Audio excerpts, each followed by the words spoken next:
Bienvenue pour cette exploration approfondie des sources qui nous ont été partagées aujourd'hui.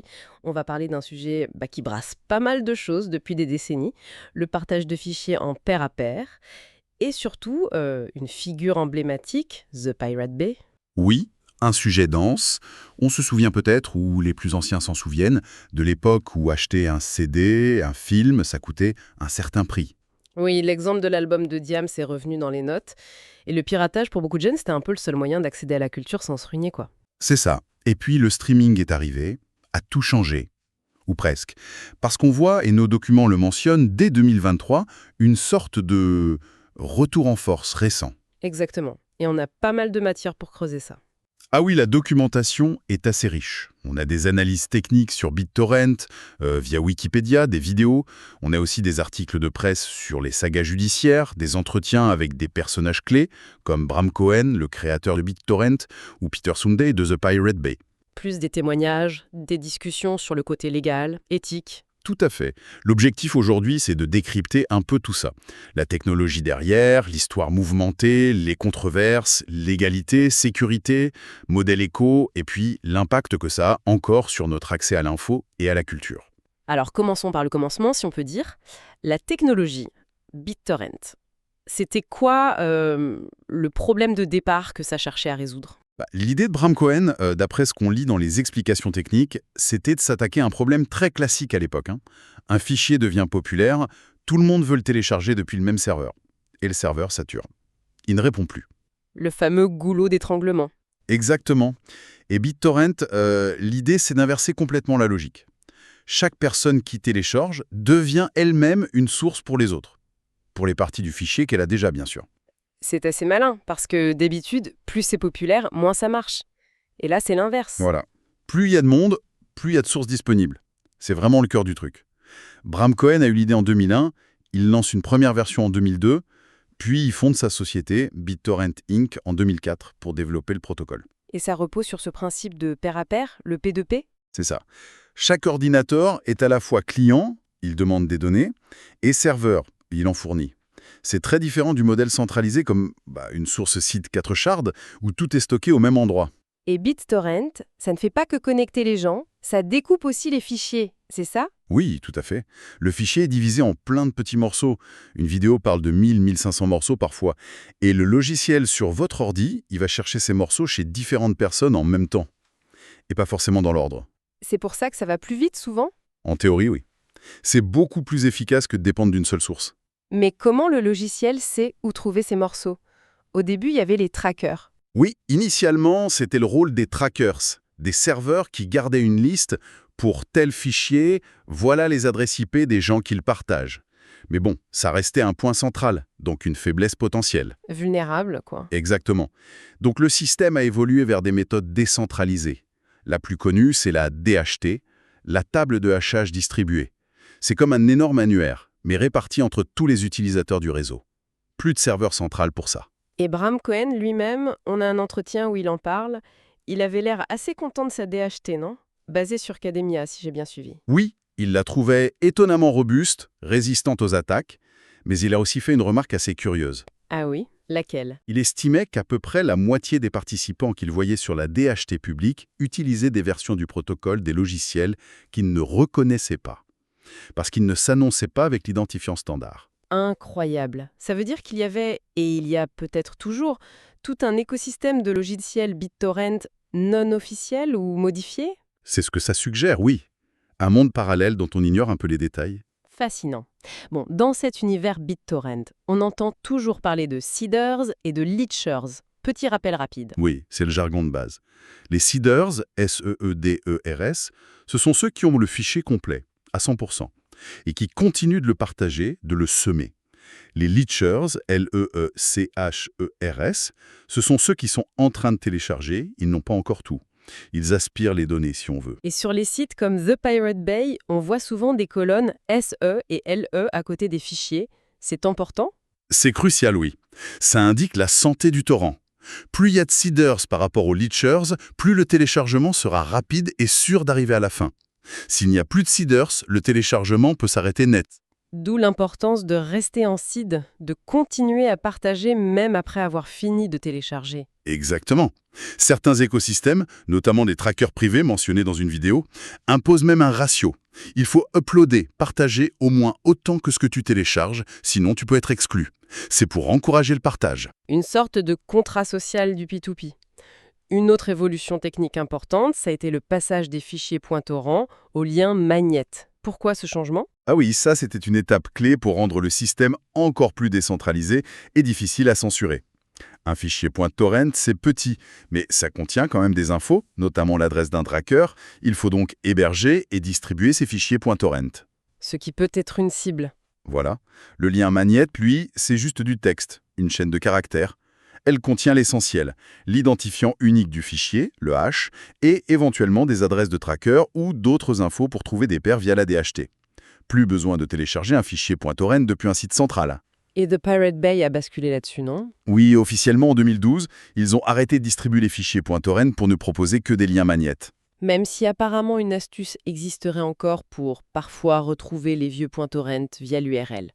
Le jeu du chat et la souris toujours. C'est un peu ça. Et ça nous amène tout droit à... The Pirate Bay. Le nom est connu, même par ceux qui n'ont jamais touché à BitTorrent. Oui, une véritable icône, fondée en Suède en 2003. Derrière, il y avait un groupe de réflexion un peu activiste appelé Piratbyrån, avec des figures clés comme Fredrik Nij, Gottfried Swartholm et Peter Sunde. Et leur idée de départ, c'était quoi? Juste du partage gratuit? Pas seulement. D'après les sources, il y avait une vraie dimension idéologique, promouvoir l'accès libre à l'information, à la culture. Une sorte de défi lancé à l'industrie du divertissement, à ses restrictions, au copyright jugé excessif. Un certain Karl Lundstrom a aussi aidé au financement au début. Et leur slogan donnait le ton. Le site BitTorrent le plus résilient de la galaxie. Assez direct. Et techniquement, il faut bien répéter ce point parce que c'est crucial et souvent mal compris. The Pirate Bay n'hébergeait pas les films ou la musique. Non, absolument pas. C'est ce que plusieurs analyses rappellent. TPB, c'était un index, un annuaire. Il listait des liens, d'abord les torrents, puis les magnets. Ces liens permettaient aux utilisateurs de se connecter entre eux directement pour échanger les fichiers. Mais les fichiers eux-mêmes, ils étaient sur les disques durs des utilisateurs, pas sur les serveurs de The Pirate Bay. D'où la légèreté incroyable du site lui-même. Une source dit qu'il tenait sur une clé USB de moins d'1 gigaoctet. C'est ça. Et cette architecture, à la fois distribuée pour les contenus et légère pour le site index, explique beaucoup de choses. Sa popularité immense, on parle d'un des sites les plus visités au monde, certaines sources avancent même qu'il aurait représenté la moitié du trafic web mondial à un moment donné. La moitié. C'est énorme. C'est ce que certaines sources, y compris Peter Sunde dans des interventions, ont affirmé. Et ça explique aussi sa résilience face aux tentatives de fermeture. C'est devenu un symbole de résistance, de lutte pour une culture libre. Et Peter Sunde est devenu une figure assez médiatique, notamment après le raid de 2006, c'est ça? Oui, le fameux raid du 31 mai 2006. La police suédoise débarque, apparemment suite à de fortes pressions américaines, notamment de la MPAA, l'association des studios de cinéma. Ils saisissent les serveurs qui étaient hébergés chez une société nommée PRQ. Fin de l'histoire? Pas du tout. 3 jours plus tard, The Pirate Bay était de retour en ligne. Grâce à une sauvegarde que Sunde, selon un récit, aurait réussi à faire juste à temps. Cet épisode a eu un retentissement énorme. Il y a eu des manifestations de soutien à Stockholm. Et ça aussi soulevé la question de l'influence américaine sur une affaire suédoise. Absolument. Mais ce n'était que le début des ennuis judiciaires. Le grand procès de 2009. Voilà, les 3 fondateurs, Sunde, Nij, Swartholm, et le financier, Lundström, sont jugés coupables d'aide à la violation du droit d'auteur. Première instance, 1 an de prison ferme et des amendes assez lourdes. Ils ont fait appel, je crois. Oui, en appel en 2010, les peines de prison ont été légèrement réduites, quelques mois au lieu d'1 an, mais par contre, les dommages et intérêts ont explosé. L'équivalent de 5 millions d'euros environ. Et les fondateurs, ils ont réagi comment? Ils semblaient assez défiants. Oui, l'image de Peter Sunde avec une pancarte disant « Je vous dois 31 millions de couronnes » est assez connue. Ils n'ont pas vraiment fait profil bas. Certains ont même pris la fuite après les condamnations définitives. Ah oui, raconte-nous ça. Eh bien, Gottfried Swartholm est parti au Cambodge. Il n'y avait pas d'accord d'extradition avec la Suède à l'époque. Il a fini par être arrêté là-bas en 2012. Extradé, il a fait sa peine pour TBB, puis a eu d'autres démêlés avec la justice pour piratage informatique avant d'être libéré en 2015. Et les autres? Fredrik Nij, lui, s'est réfugié au Laos, puis en Thaïlande. Arrêté à la frontière thaïlandaise en 2014, il a purgé 10 mois. Lundström, le financier, a fait 4 mois. Et Peter Sondé a aussi purgé sa peine de prison. Une véritable saga judiciaire internationale. Et malgré tout ça, les procès, la prison, les amendes, les raids The Pirate Bay, ou du moins son concept, a survécu. Comment c'est possible? Cette résilience, elle vient d'où? C'est vraiment une combinaison de facteurs. D'abord, comme on l'a dit, la nature distribuée. Pas de stock central de fichiers à saisir. Ensuite, la taille minuscule du site lui-même. C'est très facile à copier et à redéployer ailleurs. Une source raconte qu'après un autre raid en 2014, un site concurrent, Isoent, a mis en ligne une copie de TPB quasi instantanément. Le passage au lien manière pas aussi aidé, j'imagine. Oui, ça rend plus difficile de cibler un objet précis à faire retirer. Et puis, il y a leur stratégie d'esquive permanente, avec les noms de domaine. Ah oui, la valse des extensions. .te, .se, .org, .gl, .ac, .po, .gi. La liste est longue dans les sources. Ils changeaient tout le temps pour échapper au blocage ou aux saisies. Exactement. Même quand la justice suédoise a saisi leur domaine en .se en 2015, ils sont revenus sur le .org. On parle aussi d'hébergement dans le cloud, d'infrastructures plus difficiles à localiser, et même d'une adresse en .onion pour être accessible via le réseau Tor de manière anonyme. Sans oublier tous les sites miroirs et les proxys qui fleurissent. Voilà. Des copies ou des relais mis en place par des tiers, souvent pour contourner les blocages des fournisseurs d'accès Internet FAI, décidés par la justice. Une source décrit même une tactique assez rusée. Des sites qui ne font que lister les adresses des miroirs qui fonctionnent, et chaque site liste est différent pour tromper les robots de détection. C'est sans fin. Mais pendant que TPB jouait à ce jeu du chat et de la souris, le monde autour changeait. L'arrivée du streaming légal a dû avoir un impact, non ? Oh oui, un impact énorme. L'arrivée de Spotify, Deezer pour la musique et surtout Netflix pour la vidéo lancée en France en 2014. À 8 € au début, c'était très attractif. Ça a offert une alternative légale, pratique, pas trop chère à l'époque. Et beaucoup de gens ont basculé. Une source vidéo note que la facilité d'utilisation, l'immédiateté, c'est souvent plus important pour l'utilisateur lambda que la qualité absolue ou la possession du fichier. C'est vrai. Le téléchargement illégal de musique, notamment, a vraiment beaucoup baissé grâce à ces services. Logique. Mais alors, pourquoi ce retour de flamme du piratage qu'on observe depuis 2023 ? Comme le signalent nos sources courtes, le modèle légal montrerait ses limites. C'est l'analyse qui ressort de plusieurs documents. Il y aurait 3 raisons principales. D'abord, l'augmentation des prix.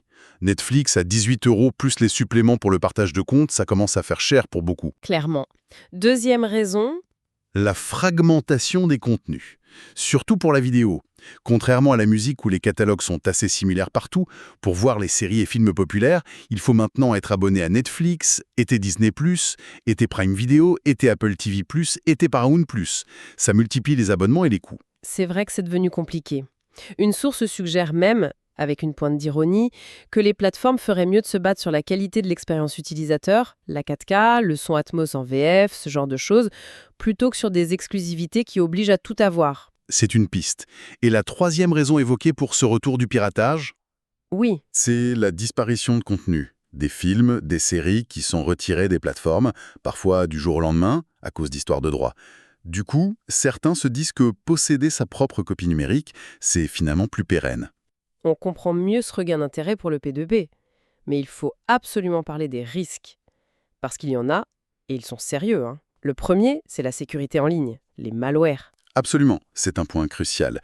Des études, même si elles datent un peu, 2008-2009, estimaient déjà qu'un pourcentage non négligeable des fichiers exécutables, .exe, partagés sur BitTorrent contenaient des malwares. On parle de 14 à 18% selon les études citées. Et il y a des exemples plus récents, hein. Oui, une vidéo d'analyse de sécurité détaille le cas d'un fichier qui s'appelait spiderman-no-way-home.torrent.exe. Ça avait l'air d'être le fichier torrent pour le film, mais en fait c'était un exécutable qui installait un mineur de crypto-monnaie sur l'ordinateur de la victime. Le PC se mettait à ramer pour miner de la crypto au profit du pirate. Sournois. Et les méthodes d'infection peuvent être variées, j'imagine. Oui, une autre vidéo en détaille plusieurs. Le plus simple, c'est le fichier .exe déguisé en vidéo .mp4.exe. Mais il y a plus technique, exploiter des failles dans des logiciels tout à fait légitimes. L'exemple de VLC est frappant. Le lecteur vidéo ? Oui, Il y a eu des versions vulnérables où un fichier vidéo MKV piégé ou même un simple fichier de sous-titres .srt pouvait permettre d'exécuter du code malveillant à distance. On cite aussi le cas de Popcorn Time qui utilisait BitTorrent en arrière-plan et qui avait une faille liée aux sous-titres téléchargés automatiquement. Même les sous-titres .srt, c'est fou. Et une source rappelle une vieille fonctionnalité des fichiers Windows Media Video .wmv qui permettait à la vidéo d'ouvrir une page web dans le lecteur. Des pirates l'utilisaient pour afficher une fausse page disant « Il vous manque un codex, téléchargez-le ici ». Et bien sûr, le codec était un malware. Donc, prudence maximale avec ce qu'on télécharge et surtout ce qu'on exécute. Au-delà des malwares, il y a les risques légaux, évidemment. C'est le risque le plus connu. Dans la plupart des pays occidentaux, France, États-Unis, etc., télécharger du contenu protégé sans autorisation, c'est illégal. Et le partager, l'uploader, être un seeder, c'est souvent considéré comme encore plus grave. Même si la loi varie un peu. On cite l'exemple de la Suisse où télécharger pour soi serait toléré, mais pas partagé. En France, on a eu Adopi, la riposte graduée. C'est ça. Et c'est pourquoi tous les guides, toutes les discussions sur le sujet recommandent quasi systématiquement d'utiliser un VPN pour masquer son adresse IP réelle aux autres utilisateurs du réseau et à une éventuelle surveillance. Plusieurs noms reviennent d'ailleurs, ExpressVPN, PIA, NordVPN. Mais un VPN, ça peut ralentir un peu le téléchargement, non? Et ça n'empêche pas le fournisseur d'accès de savoir qu'on utilise un VPN. Exactement. Ça ajoute une couche d'anonymat vis-à-vis des autres pairs et des ayants droit potentiels, mais ce n'est pas une invisibilité totale. Et il y a d'autres petits inconvénients au P2P. Comme la bande passante. Oui, comme on partage en même temps qu'on télécharge, ou après, ça utilise la connexion montante, l'upload. Si on ne limite pas un peu le débit d'upload dans les réglages du logiciel, ça peut saturer la connexion et ralentir tout le reste de l'utilisation d'Internet. Une source recommande de limiter l'upload à 80% de sa capacité, par exemple. Et puis, il y a eu cette histoire de minage de crypto-monnaies directement sur le site de The Pirate Bay. Oui, ils ont testé ça. Ils ont intégré un script CoinHive qui utilisait une petite partie de la puissance de calcul du processeur des visiteurs pour miner du Monero, une crypto-monnaie. C'était présenté comme une alternative aux revenus publicitaires. Ça a été assez controversé. C'est sûr. On voit que c'est un écosystème complexe, technique, risqué, mais il y a aussi, et ça ressort des sources, une dimension idéologique forte, une sorte de culture pirate. Oui, absolument. Ce n'est pas juste une question de tout gratuit. L'idée d'un accès libre, universel à la culture, à la connaissance, c'est un thème récurrent. Peter Sunde, dans les entretiens, le défend beaucoup. Il raconte avoir grandi en copiant des cassettes, des logiciels sur disquette, et il voit ça comme essentiel à l'apprentissage, à la diffusion des idées. Il conteste aussi le lien fait parfois entre piratage et terrorisme. Oui, il rejette ça violemment. Il présente ses actions comme de l'activisme, parfois comme des pranks, des canulars, comme essayer d'acheter Sealand, mais aussi comme des combats pour des principes, comme la neutralité du net.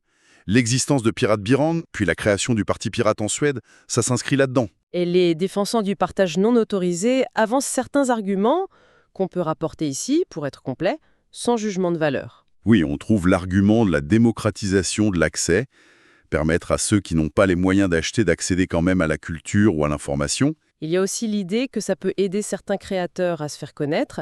L'exemple de Minecraft est cité.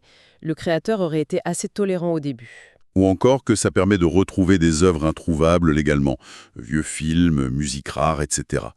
Même si une source nuance en disant que les œuvres les plus piratées sont souvent les blockbusters récents, qui eux sont disponibles partout légalement. Et à l'inverse, les arguments contre le piratage sont aussi bien connus. Oui, la manque à gagner pour les créateurs, et toute l'industrie, techniciens, scénaristes, etc. L'idée que l'argent des succès finance aussi les projets plus fragiles. Et puis la question éthique, posée directement dans une source. Est-ce qu'on accepterait soi-même de travailler gratuitement? Le débat reste ouvert, clairement. Bon, si on essaye de synthétiser tout ce qu'on a vu dans nos sources, on a l'innovation BitTorrent qui a changé les règles du jeu du partage, puis l'épopée The Pirate Bay, symbole de défi, de résilience technique et légale, le streaming légal qui arrive et calme le jeu. Avant que les prix qui grimpent et les catalogues éclatés ne relancent la machine du piratage. Tout ça avec des questions de fond sur le droit d'auteur, l'accès à la culture, la liberté sur le net et les risques bien réels du P2P. C'est un bon résumé.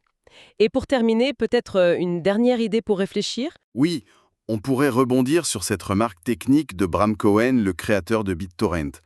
Il expliquait que pour faire évoluer un protocole de manière douce, il faut des changements compatibles avec l'ancien système, ce qu'on appelle des soft forks. Les changements brutaux, incompatibles, les hard forks, ça risque de casser l'écosystème. Et le parallèle serait? On pourrait se demander, un peu métaphoriquement, est-ce que le protocole social de l'accès à la culture est en train de subir une sorte de hard fork? Est-ce que la combinaison hausse des prix, fragmentation de l'offre légale rend ce système incompatible pour de plus en plus de gens, les poussant à revenir au vieux protocole du partage non autorisé malgré les dangers? Ou est-ce que, malgré tout, la facilité et la richesse des offres légales restent le chemin compatible, dominant pour la majorité? Voilà, la question reste posée. Une question très pertinente pour conclure. Merci d'avoir suivi cette analyse avec nous.